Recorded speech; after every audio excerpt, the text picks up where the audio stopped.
Welcome to the ChicoBag podcast, where we explore how to leave everything better than we found it. I'm your host, Andy Keller, and today I'm joined by Duane Silverstein. He's the executive director of Seacology, a nonprofit dedicated to protecting island ecosystems and cultures around the world.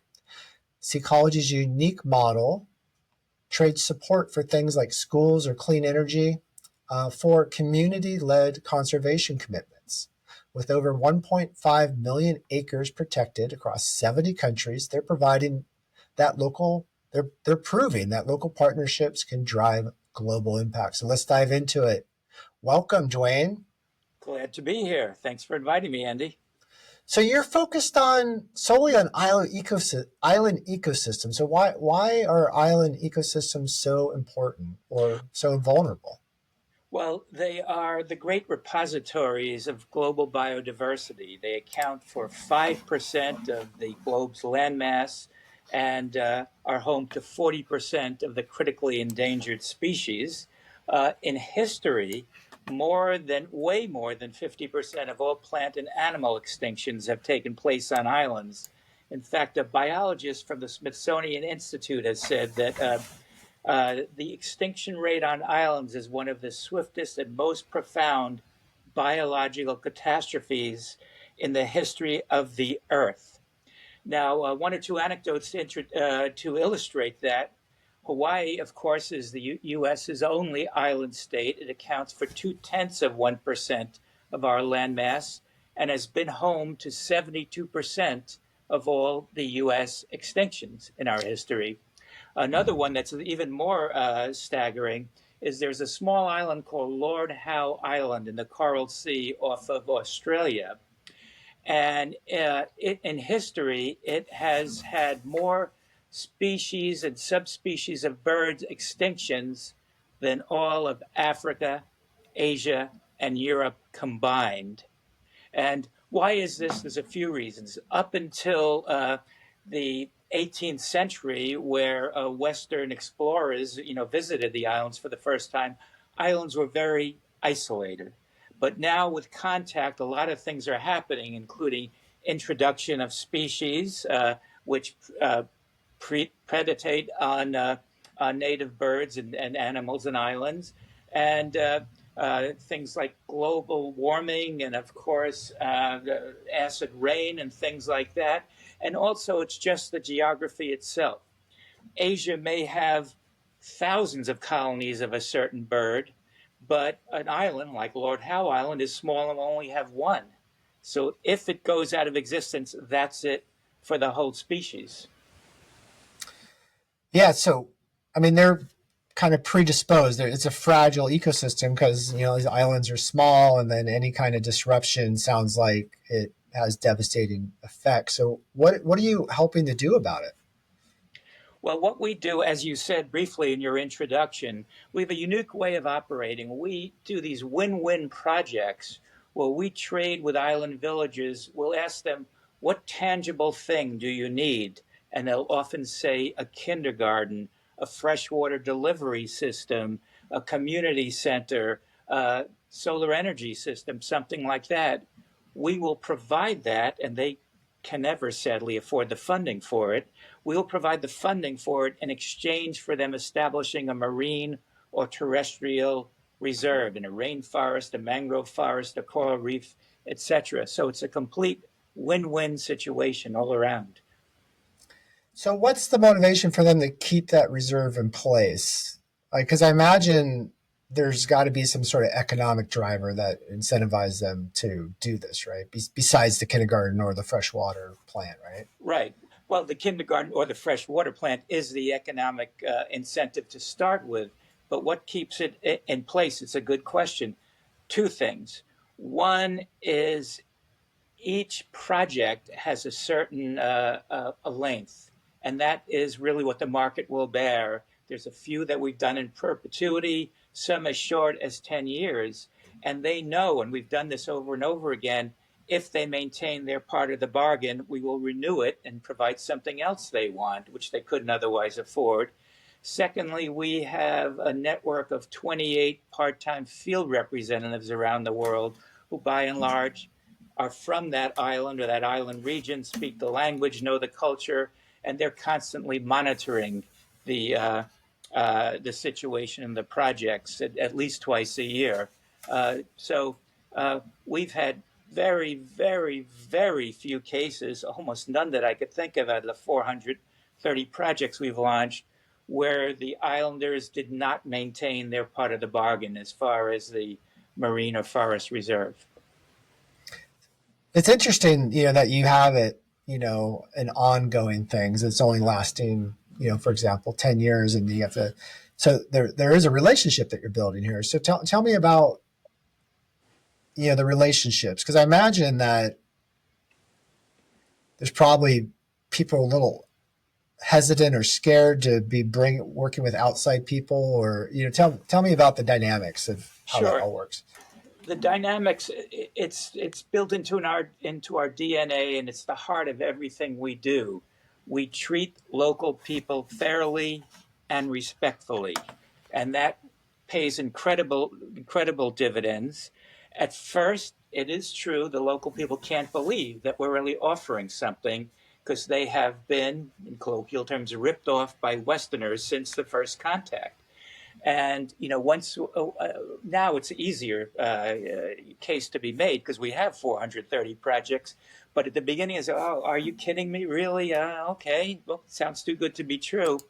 Um, but then the reaction completely changes to, I can't believe we're getting something in return for doing this. After all, we'd prefer to keep our nature intact anyway, and you're providing us an incentive, and no other Western NGO or entity or business has ever offered us something.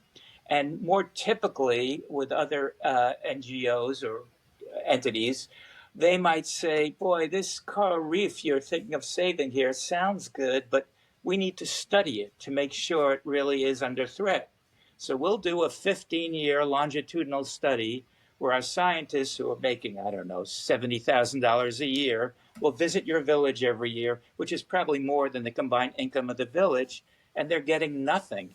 And the local people may not have the same education we have, but they are just as intelligent as we are, and even more so.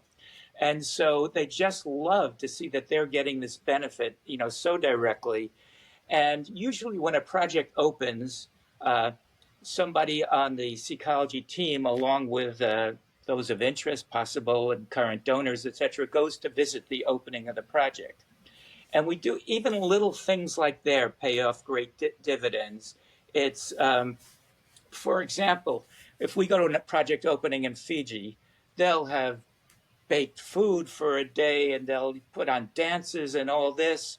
What they're not expecting is that we will then dance for them, which we almost always do. It's maybe something like the hokey pokey because everybody knows it, and they love it, and it really changes the dynamic from being Lord and Lady Bountiful to just being equals, and it really shows, and it's part and parcel of everything we do. But it's really an important question you ask because they could see right through any kind of phoniness. Now, at times, there have been some unintentional, amusing situations. We had a project in Fiji many years ago where we were, in exchange for a marine reserve, we were providing, I don't remember what it was, something that the village needed or proposing to provide at that point in time. And we could tell they weren't quite there on trusting us. So we had, as we do still, a representative, a Fijian part-time field representative, find out what's really going on.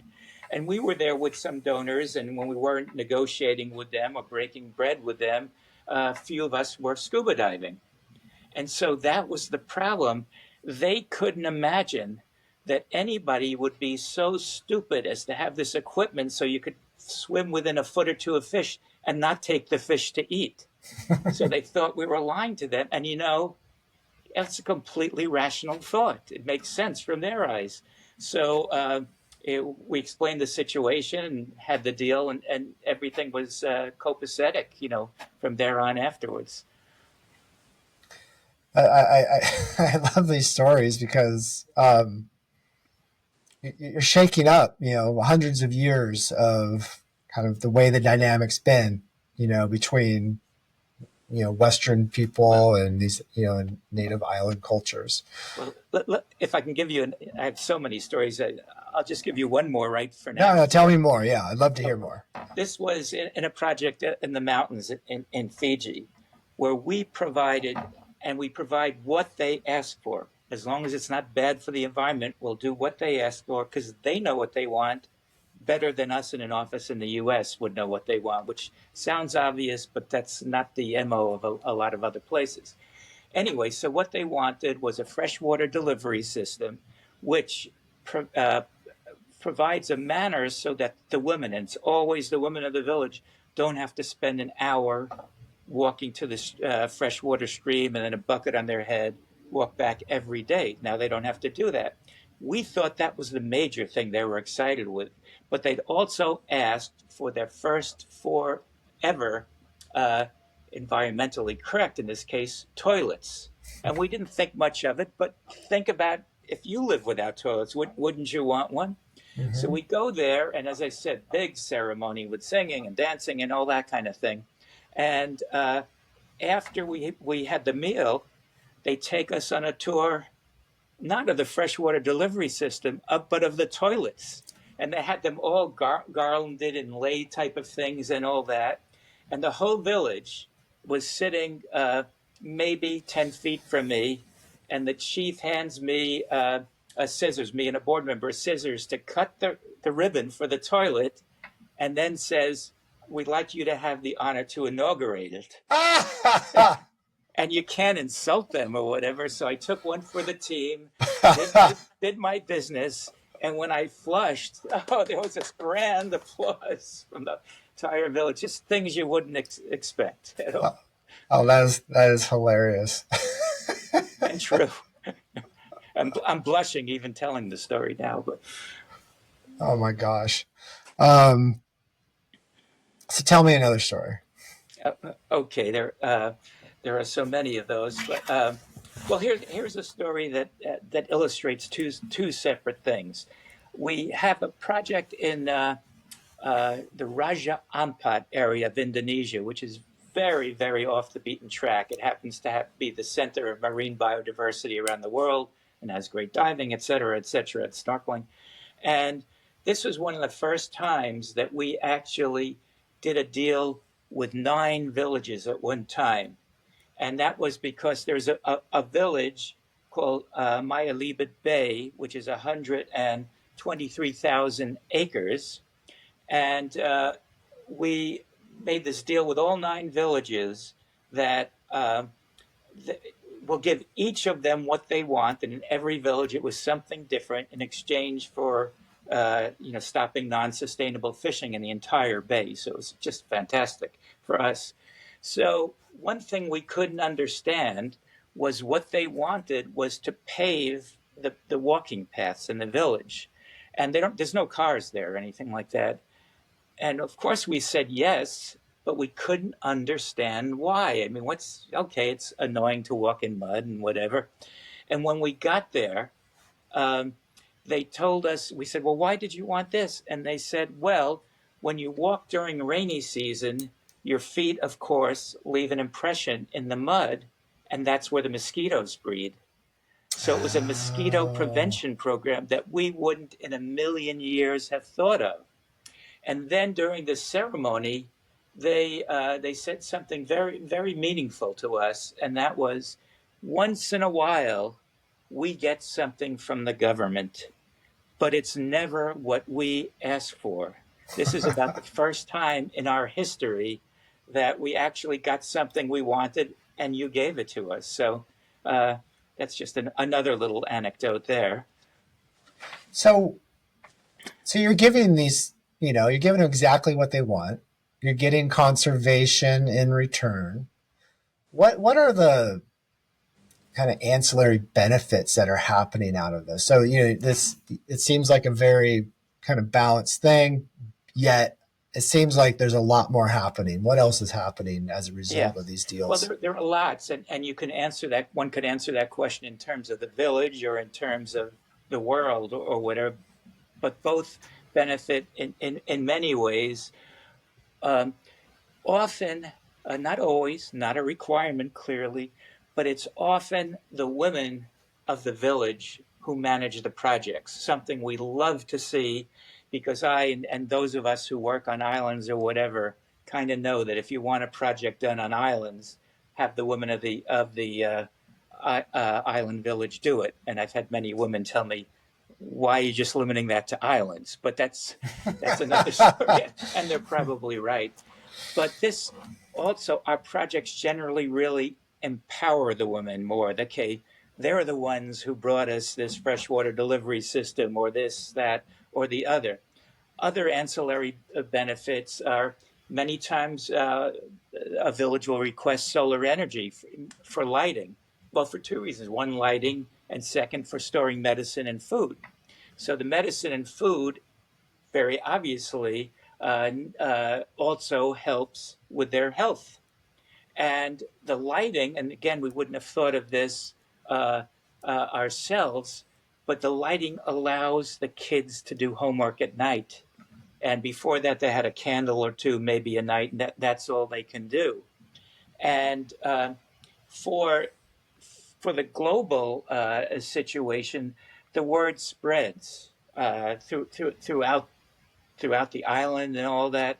And another example of here's a project that I love is we worked on with a village on, let me get the name here, Mount Utukaro in Bali, Indonesia.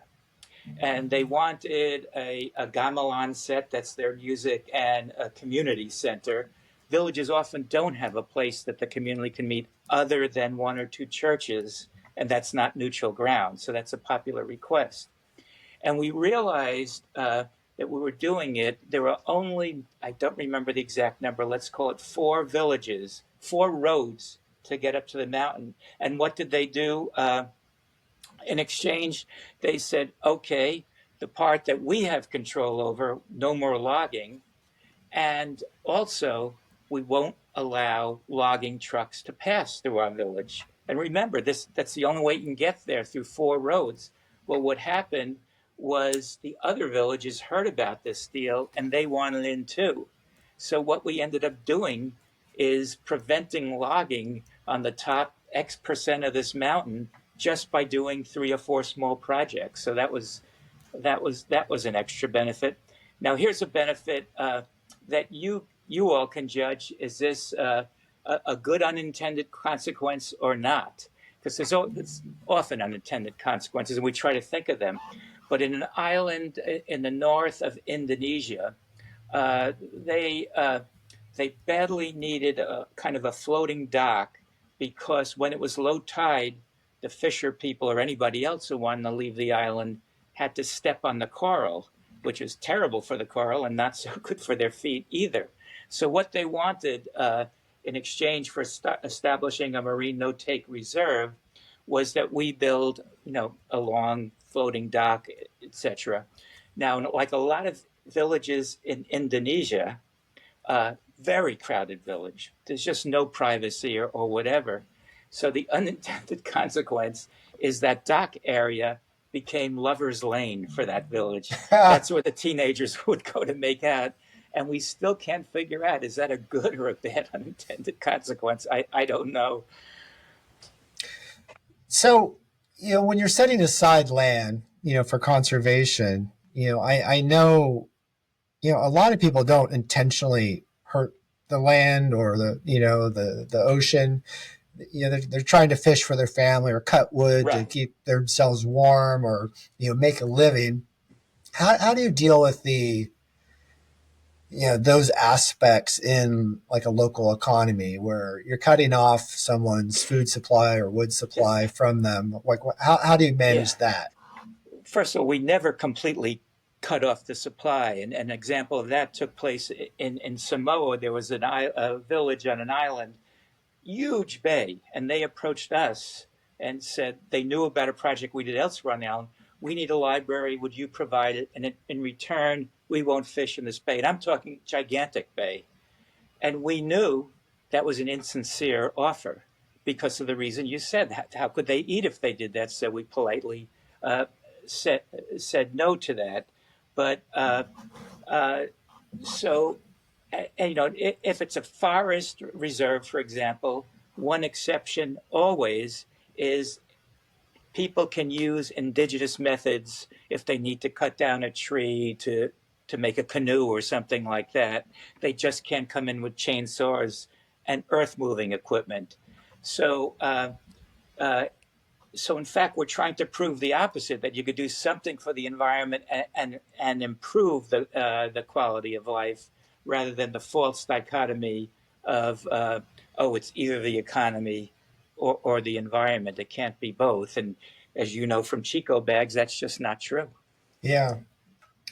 Yeah. So people are able to, to support their families, yet, if they want to ramp up this operation to be a commercial, like extraction type of business, that's not allowed. No, yeah, Yeah.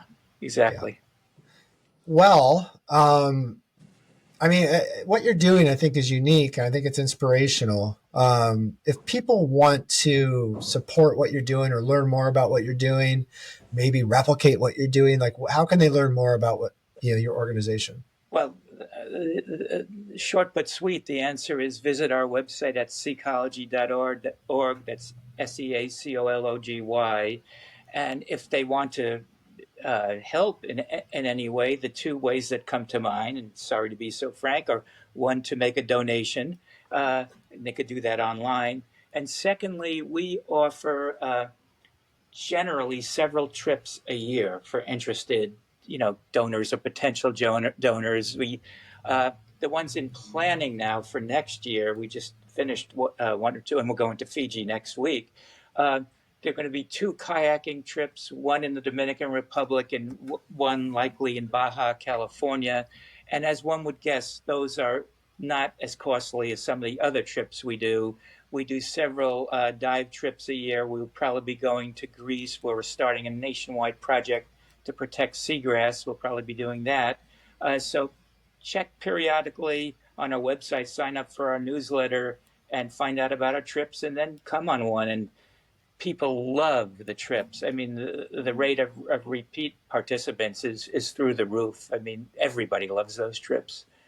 So to go on one of these trips, do I just pay the trip fee and that's part of my donation, or do I have to be like a high roller donor to do these things? It's for some of the trips, only the high roller donors are invited because they have very limited space. Yeah. But for others, we decided long ago that we're not going to make money off these trips.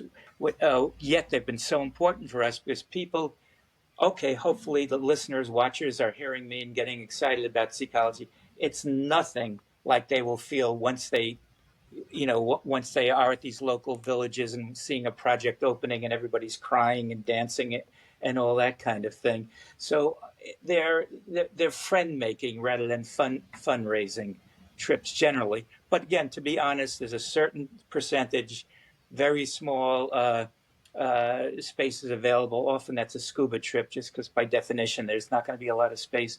But most of them are open to the public. I mean, that's great.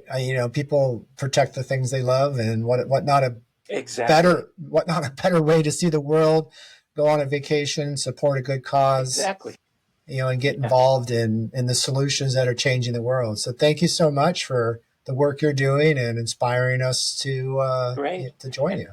and if I could say one last thing, thank you. We love ChicoBags. We use them. We give them out in promos at Seacology all the time. And what another great way of doing well by doing good. So thank you for your brainstorm on that. Yeah, thanks, Duane. I appreciate that. It's so nice chatting with you, and I hope to go scuba diving with you someday. Oh, great. Yeah, I didn't know you were a diver as well. Let's do that. Okay. All Thanks, right, Andy. take care. Bye.